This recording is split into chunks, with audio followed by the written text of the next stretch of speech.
This is Bonnie Salamon, and I'd like to welcome you to Juicy Aging here on the Wisdom and Intuition Network.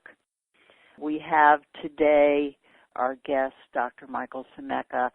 I also want to welcome Salamon, who is going to be running our dashboard and making sure that if you have a question, you'll be able to raise your hand by doing a *2. And Salamon will recognize you and will be able to answer your questions.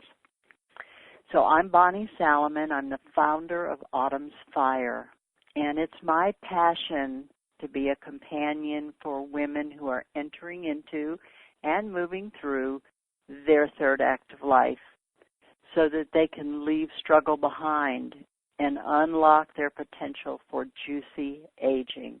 Because time is ticking away to become the totally fulfilled person you always dreamed you could be. Very first thing I always love to do when I'm gathering people for any kind of a circle, whether it's in person or on the air, is to call in sacred space. It's calling in all the energies that can support us on this journey that we're going to take today. So if you will, put your feet on the ground, if you can, and take in a couple of really deep breaths. And exhale with an ah. Ah. I'd like to call in the energies of the elements. Earth, our physical realm. Water, our emotional realm. Air, the mental realm. And fire, the action realm. And call in the energy of spirit, always there, always holding us gently in its embrace. Spirit, God, all that is, the God of your understanding, however you call in the divine, please do so. Let's call in the energies of the masculine and the feminine so that today's discussion may help us be in balance with all the parts of ourselves. And we call in our masters and our guides and all the angels that are around us all the time. And we have only to call on them to bring them forward in support of all that we're doing. And so it is. So it is today my complete joy and total honor to introduce Dr. Michael Scimeca to the listening audience, to those of you who are on with us live today and those who will be listening to the recording later on. Dr. Michael, as we call him, began his professional career in the field of chiropractic back in 1993.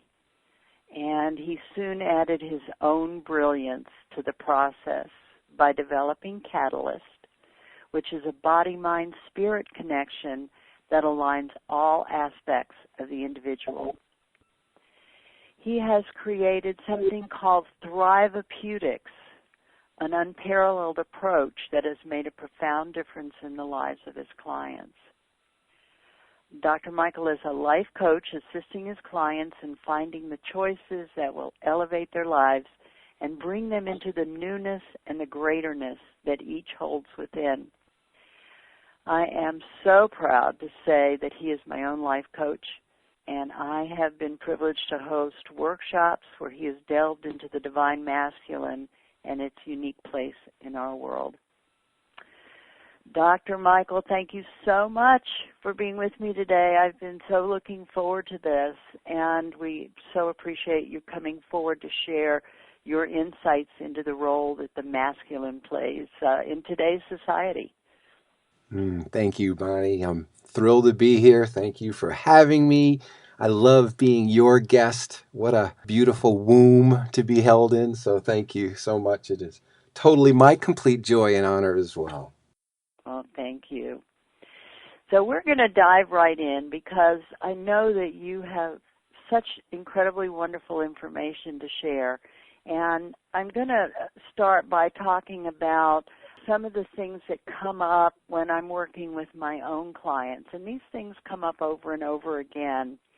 So I'm going to throw out a few topics and then we'll kind of see where they go. Most women wonder how they can support the masculine in their lives, whether it's their husbands or bosses, relatives, friends, while they maintain their own identity and boundaries, because that seems to be a real issue for a lot of women, to be able to show that support and yet still maintain their own safety and their own identity. So can you share some of your thoughts on this? Yeah, I think the most important thing is that the safety and the own identity has to come first. I think that no one else can really set sacred space for you or safe space for you better than you can. And there's a certain standard that you have to hold. Once you make that commitment that you're going to create boundaries and let it be safe for yourself, then you actually explore the masculine, at least the specific aspects of the masculine that you're interacting with whom you're with. And then you learn unique ways to support that, but never leaving the importance of making sure that it's safe for you. Whatever it is, you can trust your instincts and your intuition. Whatever it is that you need for it to be safe, if you would hold that in the highest place possible and honor that tremendously, then you actually help the masculine that you're interacting learn about these standards that you're holding, or the way that you live in life, and you actually help the masculine learn what it actually means to love you or to be present with you and to show up for you, so they can choose to either step up for what it means to be safe for you or step away, in which case it's safe for you. So once you're clear about what your boundaries are and what does it mean to hold safe space for you and that you honor that first and foremost, a lot of the work takes care of itself after that. That's awesome. I think that a lot of women have a tendency to be a little fearful that if they establish that early on, they're perceived as being like aggressive, overly aggressive. And, well, there are a lot of terms that can be used for that. What are some suggestions maybe that you might have for ways to approach that early on in a relationship if a new relationship is starting? You mentioned fearful, and I think that's a really important point, that when you are fearful and that you're trying to create space or safe space from a fearful place, you're usually less successful in creating a gentle, safe space. You can create a fearful, safe space, but then you're kind of responsible for the interaction that you get for having created a fearful, safe place. But when you create a gentle, safe place, one that is more subtle, you mentioned aggressive. When you create an aggressive, safe place, you're going to get aggression back. It's like if you create a fearful, safe place, you're going to get a fearful, safe place. So to hold the highest standard you can about what does it mean to really hold a safe space, that it doesn't have to be fearful, it can be trustworthy, for instance. It could be sanctified, it could be gentle, it can be whatever terms you like to use that allows the environment to really be like a temple or something that is really sacred, where you know that you're being held in a beautiful place. By holding that space, anything unlike it is much more louder. You can feel the contrast. You could feel the dissonance and thereby go back to holding the higher space instead of allowing forms of fear or aggression to come in, because you'll feel the dissonance. So I think going back again to the safe space and then being really clear about letting it be gentle, letting it be easy, letting it be timely, that everything happens right on time, and sanctifying everything that comes in, letting it be breath filled, letting it be light, and then holding these standards energetically so that when anything less than that comes up against it, you can feel the contrast, and then you can make a choice about, am I going to maintain holding safe space, or am I going to get lost in the fear or the aggression? Mm-hmm. So a couple of things came up for me as you were talking about that, and one of them is that I think that many women feel that when they're softer, when they're the softer, gentler self, they're not heard. And how can we be strong in that softer, gentler self? Can you give us Oh, a couple of helpful hints, maybe. Yeah, I actually call it playing with the phenomenon. I mean, as a single parent back in the day, one of the most important factors that I used with my children, which really worked, was please let talking work. Because when talking doesn't work, we then seem to go to plan B or plan C. And plan B can be withdrawing, or maybe plan B can be getting angry. And then plan C would be the opposite. If you withdraw, as plan B, then plan C is usually getting angry. Or if plan B is getting angry, then plan C is withdrawing. And all those strategies are really horrific if you think about that. So that's my greatest suggestion right there, is to stay with, some form of plan A, where you're like creating this culture, if you will, in your relationship that says, can we please let talking work? Because if talking doesn't work, then you're going to teach me to withdraw, because that's when you are more cooperative or compliant, or I like cooperative, where you're more accepting of things, rather than when I yell or I leave, that's when you listen to me. And then your partner's learning that, wow, I don't have to listen until it gets to the point of yelling or leaving. It's really not important. So when you have that foundation, I did it with my children, can you please allow talking to work? That would be wonderful. And that makes all other options obsolete. Oh, I love that. That is so beautiful. Yes, I think that's great. And if the response isn't what you want, then maybe that's a red flag or something to pay more attention to. Definitely pay more attention to. I think that, again, you can call it life's intelligence, spirit, the universe, success. It really doesn't care much about what you want. I mean, we care a lot about what we want, but it's usually revealed to us what we're going to get. I mean, it's usually, if we're really conscious, if we're really mindful, if we really are committed to being well, to letting things be easy, to let it be in flow, we kind of discover who we are to relate with and who we are not to relate with in that space. It's the minute we sacrifice that space, then we learn who we relate with, or how we relate with specific people, and what do certain people bring out in us. And if we're not really appreciating what comes out of us, we can take responsibility for that and then do our absolute best in answering our own calls, in contributing something greater to our relationship, which could be more peace or more cooperation, even while we have what could be even a belligerent partner or somebody who's defiant or unwilling.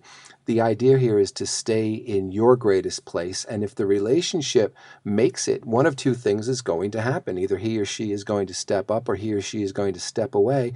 Either way, it's supportive to your emergence, to your newer third act. I love that. I really love companion for women going into their third act in life, the juicy aging. But it's to do that even better than we've done our previous lives. Yeah. Um, Having worked with you for the last couple of years, I understand ease very well. Something I had I had to learn at your knee. Can you share a little bit about that? Because so much about our relationships come from where we are. We like to look at other people and say, well, it's them or whatever. But so much of it depends on how we hold ourselves. And I think ease and flow are such amazing concepts to bring into our lives. And many women do not do that, do not hold that ease within. So please expound, share with us about ease. Well, I'll gladly do that, but in my experience, women do it better than men. I appreciate you saying not many women hold ease, but I think they're masters compared to the masculine, or at least that's in my experience in the circles that I have run. But if we allow ourselves to not compromise ease, and I have this saying, if it's not easy, you're not doing it right. Therefore, learn how to do it with ease, so that when you're successful, it is something that you're proud to go back to that well and be successful with ease again. Because when we struggle in order to be successful, like when things don't go our way, when we're being easy, we learn to be more aggressive or to push. Or I do really well when I'm under a deadline and I put off my homework to the last minute. And it's like, at some point, you're going to want to be a little more proactive and learn how to do things more easily, more easefully, because that is going to be a great learning for you. So then when you want to repeat success, you can allow yourself to do it in this new, refined, more easy way. And Bonnie, I have this incredible mantra about I choose to allow my greater success to come to me more easily and more joyfully. And if you are having any listeners out there, I would really encourage you to write that down. That is a beautiful mantra. I choose to allow my greater success to come to me more easily and more joyfully.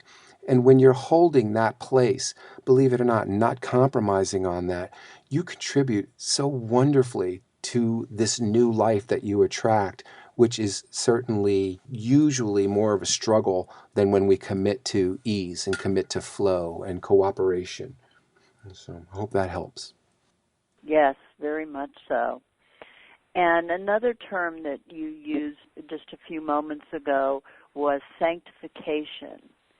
And if you would, please share a little of your insights into how we can sanctify. What does it mean to really sanctify what's happening in our lives?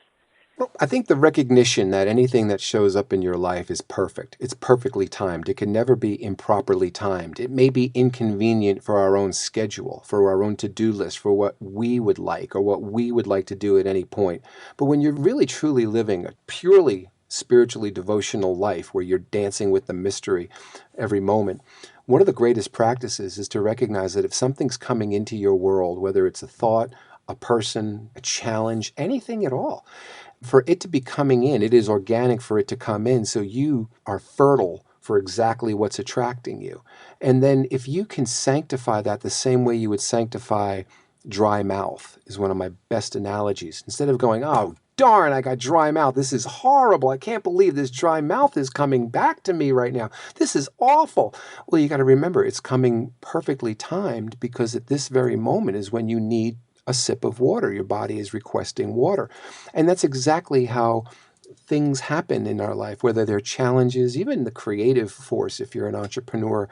The things that come at you is a hint to exactly what you can do, drinking the water, in that absolute moment to be more present. So I think to sanctify is to recognize the appropriateness of anything that's coming at you. It may not be enjoyable. I mean, nobody likes to be in pain, right? We all have moments of being in pain. Nobody likes not feeling well. But to recognize that it's unconditionally benevolent, I think that's a powerful, game-changing understanding or a belief that you can hold. When you hold that whatever is coming at you is unconditionally benevolent, it is right, it is proper, it is right on time, it is integrous, just like the dry mouth, that level of acceptance teaches you to go drink that water.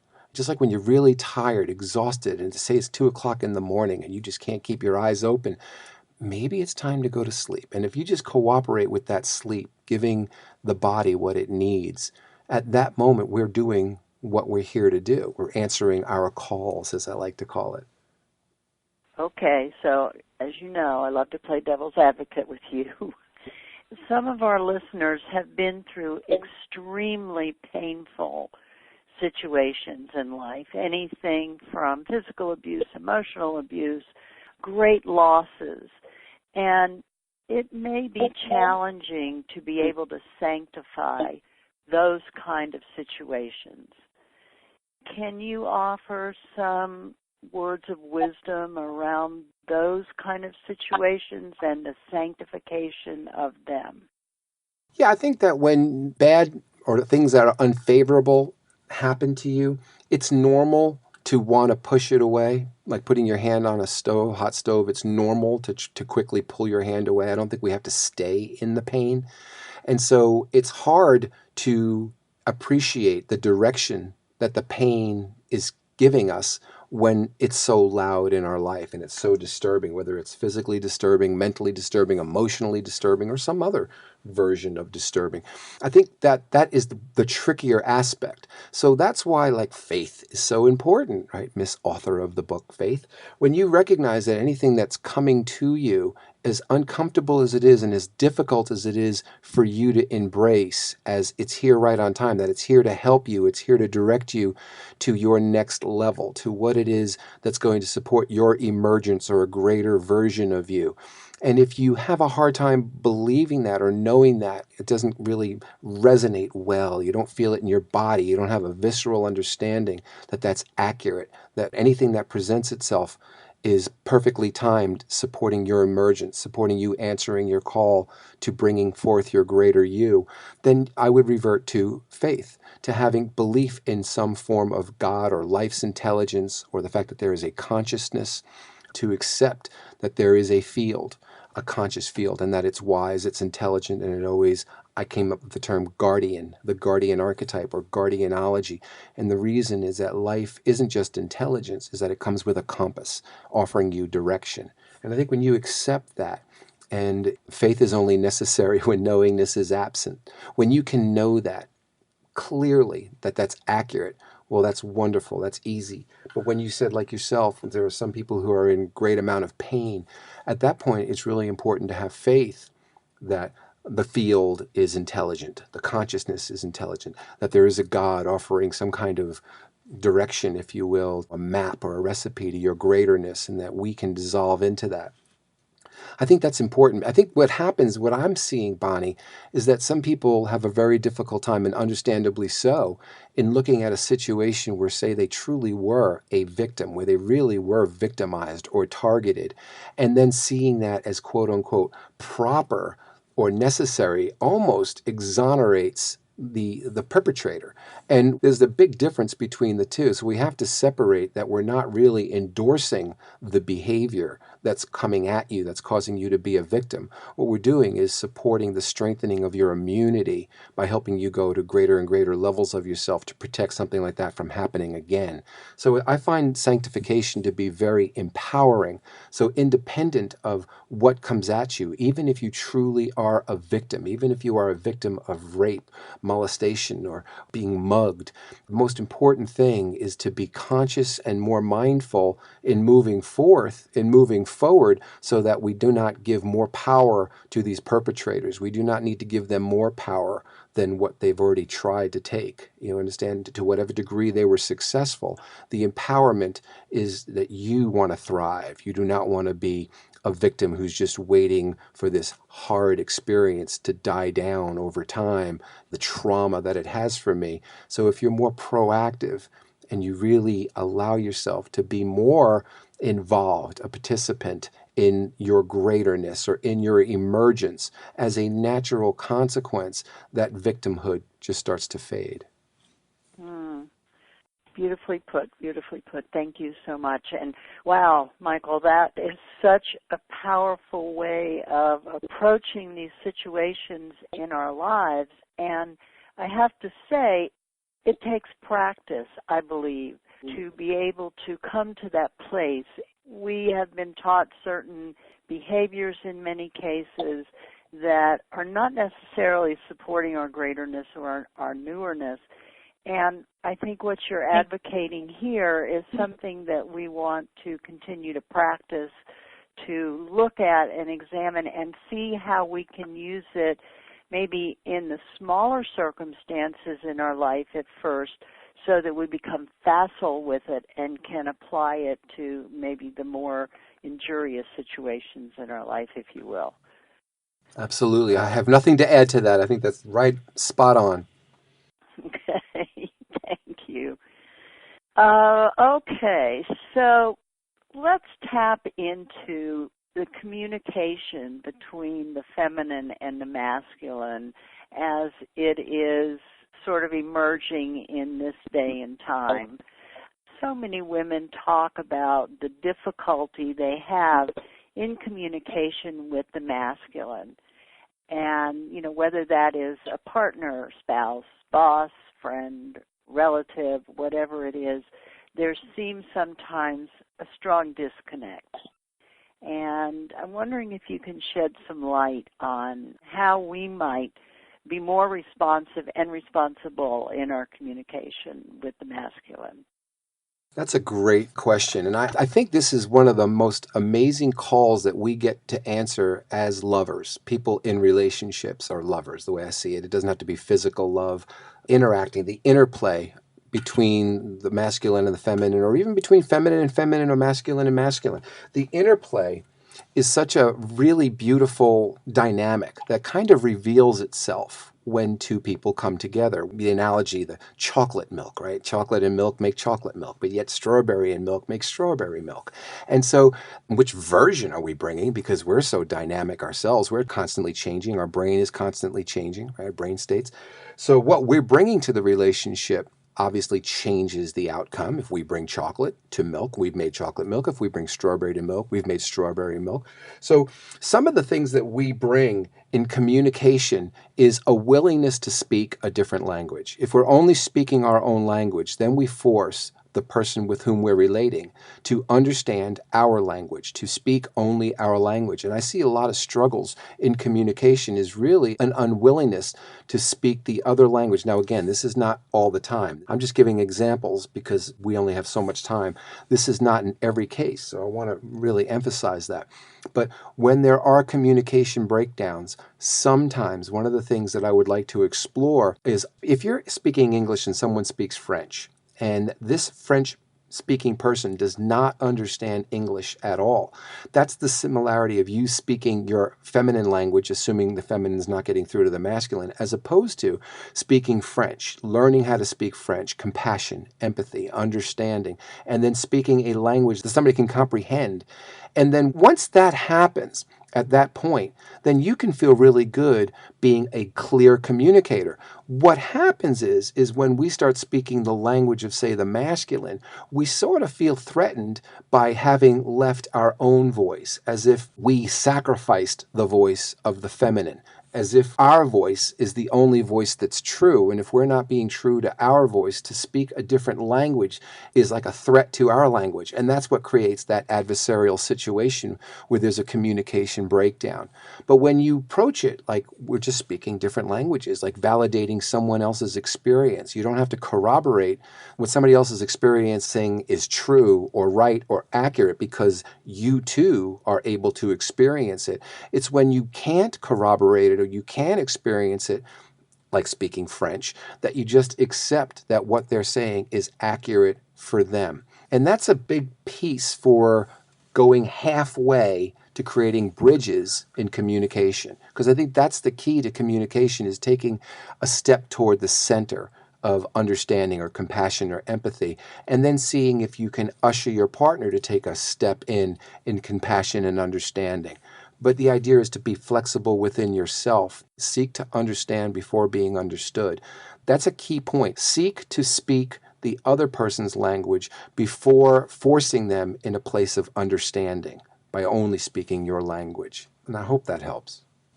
Oh, yeah, tremendously.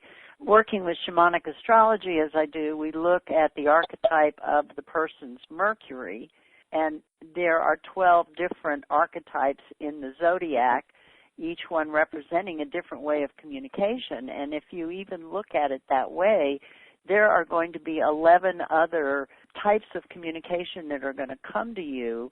And if you don't have a knowledge that someone is going to be speaking in that other, quote-unquote, language, it's going to be really hard for you to relate. So this is terrific advice, and it's a wonderful way to view communication.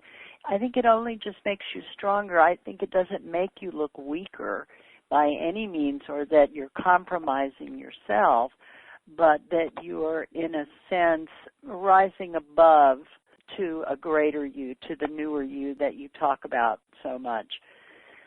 The challenge to that, I think, is sometimes when we let ourselves get too emotional in a situation, when anger rears its head, and we're not willing to listen to the other person's language, if you will. Bonnie, let's go right into that because, again, when anger rears its head, it's perfectly timed. Again, if we're going to really practice sanctification, then we have to recognize that anger represents the dry mouth. And when does the dry mouth come? When you're fully satiated with water or when you need water? So when does the anger come? When you need to induce love. And that's how it works. I mean, if we're going to really sanctify anger, or whatever the opposite of anger is for you, I can't say that love is the opposite for anger for everybody. Like I can say for dry mouth, it's water, but maybe anger has to do with things are not really going your way. And so you're choosing to get angry because you can't control a situation. Wouldn't it be wonderful when anger presents itself perfectly timed because you're angry right now, that right now you decided I'm going to shift into the spirit of cooperation and do a sense of going with it? Isn't that the same as giving yourself a drink of water to your dry mouth? And isn't that the same as really sanctifying the anger rather than saying it's all good but not really doing that second part? That's one of my biggest soapboxes. I had this wonderful line, soapboxes are for stepping off, not for stepping on. And I think we have to learn to get off it. I mean, sometimes for our greaterness, like what would love do now is a great question. If you ask something as simple as, what would love do now in this situation? You can find that you naturally get off what any soapbox that you're on. And I think that's a really big part of being in relationship and being successful in relationship is just being in the inquiry of what would love do now. I know what I would do. I know what I want. I know my feelings. But at least speaking for me, I get bored of me. I get bored of my feelings. I get bored of my philosophies. I want to find out what's beyond what I'm feeling now. When I'm really stepping into my greatness, when I'm getting off of my soapboxes, what would love do in this situation? What would understanding or compassion do in this situation? So I am an advocate for my greaterness, not my currentness. Does that make sense? Absolutely, absolutely. That is one of the amazing things, many amazing things that I have learned from you over the time we've spent together. What would love do now? It diffuses so much, and it asks us to step into that place of greaterness and newness. And if we can stop the escalation of the old patterns and insert what would love do now, it could change the whole universe. It does. Well, it does change the whole universe because it changes you, because it changes your brain state. You know, Bonnie, all of my work is about neuroplasticity and about being able to express different brain states at different times, having so much flexibility that you can choose the right tool for the job. If you just have a hammer in your toolbox, then everything looks like a nail. Even if it's a screw, you start banging away. And it's not the most efficient use when we're just using one static version of ourselves. That's one of the things when we're being true to ourselves, we're really being true to the part of us that we recognize, that we know, that's familiar to us. But we're so much greater than who we are. And that's a phenomena that we have to accept as human beings, is that there is always a greaterness. And I think once we really make peace with the fact that there's always a greaterness, instead of being true to ourselves, we learn what does it mean to be true to our greater selves. And there's a big difference between the two. And when you're advocating for being true to yourself, you're advocating for being true to stasis and true to a lesser form of plasticity. You're being true to what is familiar, the status quo. You're being true to been there, done that. But when you're being true to your greater self, well, now the body has to rewire to make room for this greater self. You have to disassociate these versions of yourself, which is neuroplasticity. You have a new neural net. The nervous system starts to rewire and the body starts to catch up, to integrate. And that's so important because at that point, you're expressing more potential, more opportunities for success, or the probability for success increases. And success in all areas. I'm not talking societal integrity's version of success. I'm talking about your deepest understanding of what you know to be success, a well-balanced life, success in many areas, not success in specific areas and really tripping up in others. But that whole balance of what it ultimately means to be a successful human being.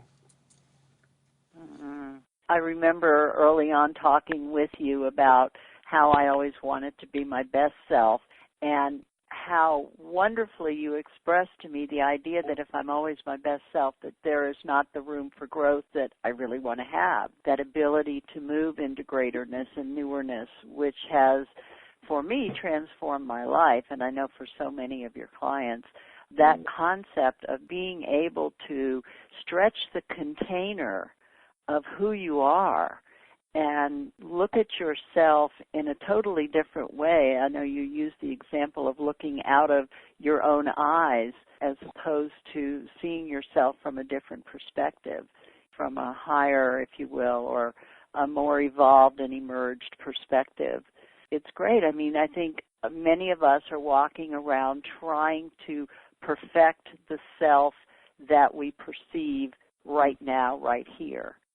When people say, I'm doing my best, there's almost like a sense of like, I have reached the level of my potential. And we have learned in elementary school, right? It's great, greater, and greatest. And greatest, that's the ultimate. Or you're doing good, you're doing better, now you're doing best.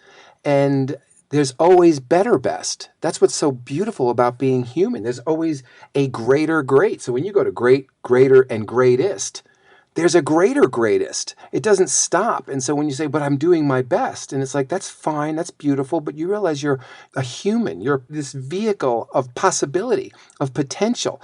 What's your better best? Let's drop the best so that we can pick up our better best. And that's why I have that term greaterness. I love that there is a greaterness. That is such an important term so that we don't get lost in I'm doing my best or I'm at my greatest right now. And it's like, well, that's beautiful. That's wonderful. You can breathe and let it be easy and still go to your greater great or your better best without losing a sense of contentment, without, I'm not satisfied where I am right now. Gosh, you could just breathe into being, let it be easy, just melting into your better best. Who says it has to be a struggle? Why does it have to be a sacrifice of contentment while you are going from your best to your better best? If it's not easy, you're not doing it right. You don't have to sacrifice ease in enjoying this unlimited potential of what it means to be human. Nice, nice, nice. This is just tremendously wonderful information. And I kind of want to swivel back a little bit to the topic about the masculine.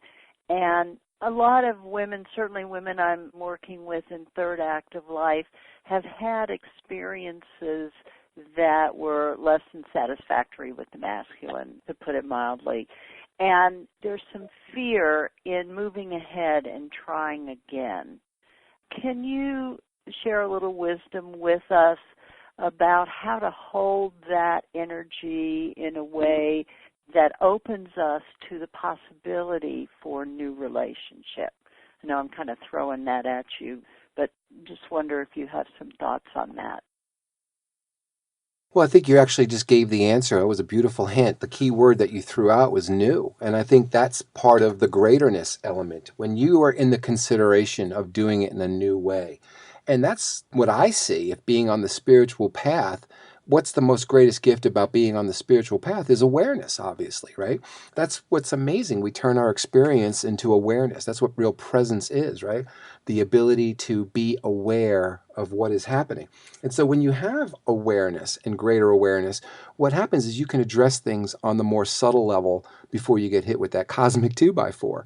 So any fear that you mentioned, again, about fear of moving ahead, usually fear is just what it is. And fear is pay close attention. If I pulled a gun on you, if we're going to sanctify fear, what this means is this is not your average moment where you can just move however you want. There is danger in the room. I don't think fear is necessarily bad. I think fear just basically says pay closer attention. Again, fear being the dry mouth, pay closer attention in response to fear is the water for the dry mouth. So when you sanctify fear, instead of going, oh, I'm fearful, this is bad, all is lost, when you sanctify the presence of fear and go, wow, I need to pay more attention. Well, obviously, when you pay more attention in moving ahead, you're more likely to do it in a new way.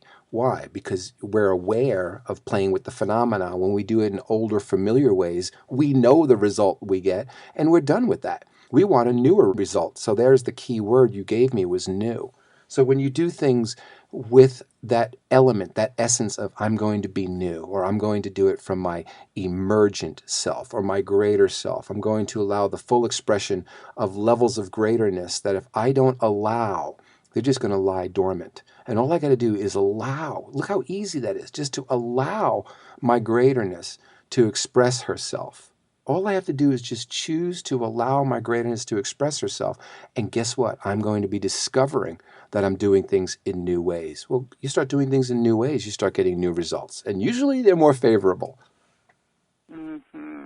And that idea of a container of that we do not have to limit ourselves to the container the way we see ourselves at this moment in time, to expand, to go into expansion, as you say, emergence into the greaterness, and the expansion of our own container of not just our body, our thoughts, how we hold our spiritual selves.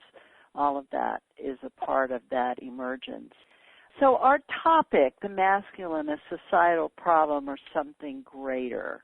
Can you address that just a little bit, Dr. Michael, because it came out of you so fluently when we were talking about putting this talk together. And just to share some ideas on what that meant to you at the time you were talking about a societal problem or something greater. Well, I think we see patterns and we see how masculine shows up in our society, and we are seeing changes and improvements. It may be going slower than we would like, but we are seeing it getting to be much more balanced, for a lack of a term. But there are certain archetypes. Let's just look at the masculine archetype. And there's something called like societal integrity. And when you look the way we behave as a culture, it's sort of average. It's not really excellent. You don't really see extraordinary behaviors. We're just dealing with society as a whole, or culture as a whole, the norms. So the masculine, there's so many versions of masculine. So what masculine are we talking about? Like the people who work at corporate America, this kind of masculine? Because if we're talking about that kind of masculine, is it a societal problem? The key word there is problem. And I would say, no, it's a societal phenomena. And the idea is there something greater? And the answer is, of course, it's something greater. There are calls to answer. There are calls for men to be better versions of men, for men to be better communicators, for men to be successful at work and learn what does it mean to be successful at home and allow this newer masculine to reveal himself. So there's something greater, the way I see it, is that whenever we see the way men are men, or at least the way they're depicted in stereotypical, like football, right? Smoking the stogie, whatever, drinking the single malt scotch. I mean, whatever it is, punching people, whatever these stereotypes of men really are.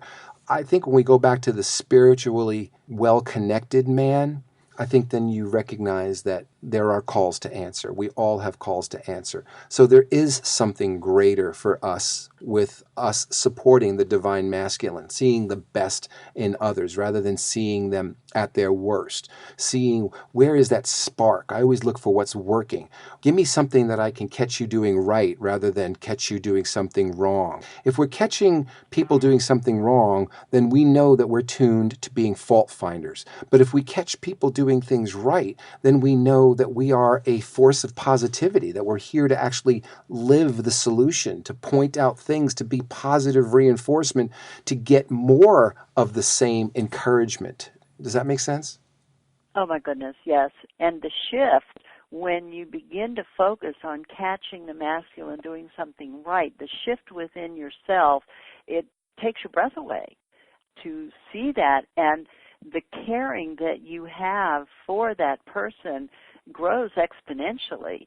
It just turns everything around, including how you see yourself, how you hold yourself, because when you can do that, you're holding yourself to that greaterness and that newness, and it's mind-blowing and life-changing to be able to do that, along with the idea of what would love do now, and you put those two together, you could not be more powerful, I think, in relationship when you hold that idea that the other person is doing something right and you can act from love.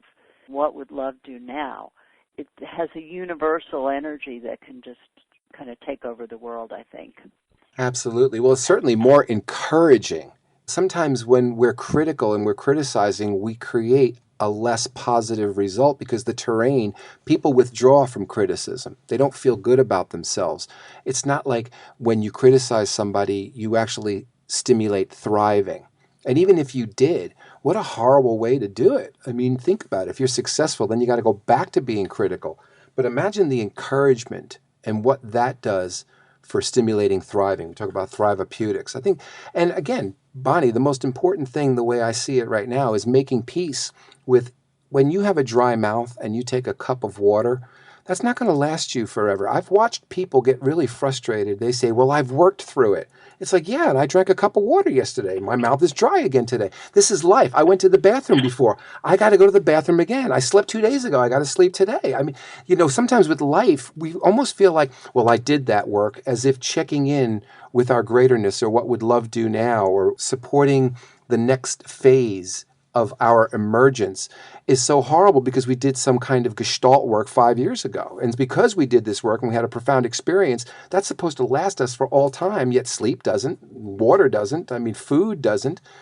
So I think that by being human, we have to make peace with the fact that we are human and it is okay to repeat successful practices. It's not a form of failure to drink a glass of water to meet the needs of your dry mouth and meet the needs of your body today instead of going, well, I drank water yesterday. This is ridiculous. It's not working. It's working very, very well. When it comes, you just need it again, and that's fine. And so if you can make peace with life being what life is instead of feeling like I've done some kind of work years ago, so we've worked through it, it's like, no, what would love do now, right now, in this case, right here, in this situation, with all the work that you've done, what's next for you in your emergence and your greaterness? And that's a great inquiry, to make peace with that there's always a greaterness and to make peace with what we call the law of diminishing effects.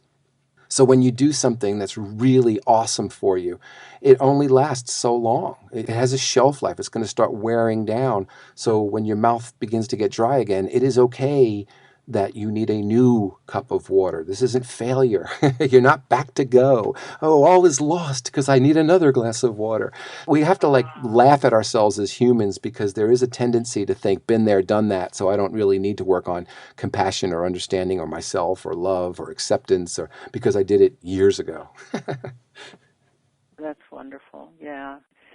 I think you've been captivating, Dr. Michael, and again, I can't extol the virtues of working with you any higher than I can do it at this point. You have changed my life. You have changed the life of others that I know. You're a fabulous coach, always supportive, always kind. And, somebody's got a hand up. Samant, will you? Sure. This is Asuncion from Seattle, Washington. Hello, Asuncion. Hi, Samant. How are you? Good. Thank you for calling in and listening. This has been a lovely conversation. I'm glad to hear that, the paradigms are shifting because, I'm 61 and I've always felt like I've been caught in a time warp with all of the different changes in our evolving in regards to relationships with not just other women but with men. And so what I'm seeing is encouraging, and what I've heard is also encouraging, because I plan to end my life without companionship. And so it's just a delight to hear men actually talking in the way that you are talking, Dr. Michael, because I don't hear that very often. Thank you for sharing. Yeah. So anyway, thank you. Thank you. So, Dr. Michael, would you tell us how to reach you? And then we have another hand up for a question. I'm old-fashioned when it comes to the telephone, 770-912-9197. And from there, we will decide if we're going to work live, Skype, other forms of video conferencing, or on the phone, and explore what's possible when you have someone spotting you, which is always a good thing. I mean, talk about self-love. One of the greatest things you can do is to find someone who can truly spot you and make you feel good about process and what you're doing, and not have to push and not have to pull, but just keep things moving effortlessly and easily in the direction that truly supports you. I think that's very important. 770-912-9197. I also have mygreaterness.com. You can look on that. There's a lot of free resources there and videos and such. And so if you want to get a better feel of me before calling so that you can feel safe, which is very important in doing so you can be confident in choosing me to be a resource or a member on your success team. It would be an honor for me to be a member on your success team, and I will do my absolute best to make sure I am that, a member on your success team, not having you become a member of mine. Thank you. Judy in Winter Garden, Florida, you have a question or a comment? Yes, I did. I want to thank you so much for your wonderful words of wisdom, Dr. Michael. I wanted to just add that I think a prerequisite almost for all of the wonderful things you're encouraging us to do would be to develop our own really strong personal spiritual belief system. Because when that is firmly implanted in ourselves, then we can draw upon all of the factors that you have indicated, bring about the greater self. Thank you. Thank you for all your insight. Judy, thank you for that contribution, and I really want to emphasize that. Faith is very, very important because there are times when we're going to be in the mystery, because life is a mystery. Faith is only necessary when knowingness is absent, but boy, is knowingness absent quite a lot for us, even with our levels of awareness emerging. So it's important to be in some form of development in the relationship with God, higher power, all that is, the life's intelligence, because as your understanding, the God of your understanding, continues to emerge, so too does your participation in life. It emerges. So it's very important to be able to dance well with the mystery. Yes, thank you, Dr. Michael. Thank you, Judy. Thanks, Judy. Well, Dr. Michael, the hour has flown for me, and I am so grateful. You know how much you are loved by me and by so many others in the community, and this has been a true joy. Thank you, thank you, thank you. Thank you. And thank you all for listening in, whether you are live on the call today or whether you are listening to the recording, and we look forward to connecting with you, sending blessings to you, closing our sacred space, and thanking all the elements, spirit, and our guides and angels for being with us this day. Many blessings.